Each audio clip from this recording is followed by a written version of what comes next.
right, good. I like that. It's nice that you can leave at the end of the evening. We're going to walk up to the cell house together tonight. We'll actually follow the same route that the inmates took when they got off the boat here. Actually, they ended up on this historic pier over here. The wooden pier was the actual Alcatraz pier back in those days.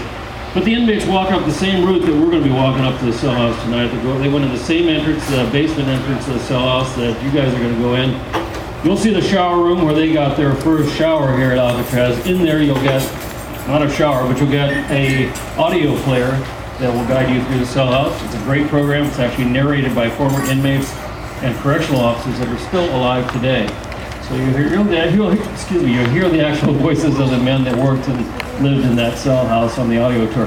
That lasts about 45 minutes. After the cell house audio tour, check out the information board. When you hand in your audio players, there's a list of some other programs tonight, guided programs. Check out that list and take advantage of some of these other guided programs. There's also a cell door demonstration. I'm doing that tonight, later on this evening. Check out the time on that. If you'd like to join the cell door demonstration, we'll actually open and close the doors, and you can hear the sound that they make and watch these doors open and close.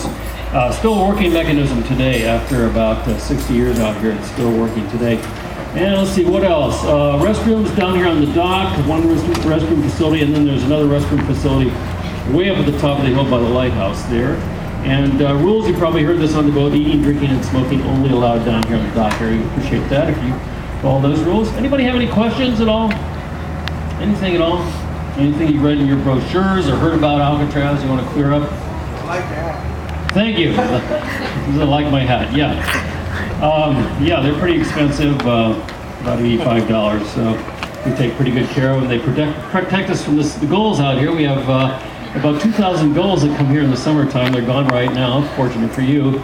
But these hats are very helpful when the gulls come out here in the summertime. It's actually the second largest gull nesting colony in California out here for the western gulls. You'll see some of them out here, but in the summer times it's pretty intense on Alcatraz.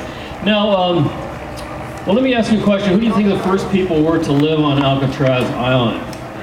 Indians. That's what I would have guessed. Get off the boat, you see Indians, welcome. First thing you see up here. They were actually the last people to live on Alcatraz. Way back in 1969 to 1971, there was a protest movement out here. The first Indians in San Francisco Bay, the prehistoric Indians, they say they didn't come out here on Alcatraz. There was never any evidence of Indian occupation out here back in earliest times because there wasn't anything on Alcatraz that would interest the Native Americans in the San Francisco Bay area.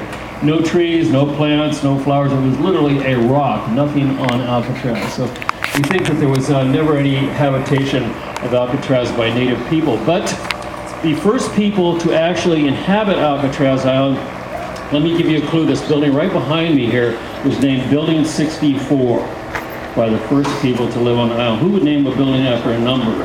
Federal government. Government, right. Military. And they were actually the first people out here back in the 1850s. They built the first structures on Alcatraz, stationed 300 or 400 Army soldiers on this island. They weren't that happy to be out here. Often they would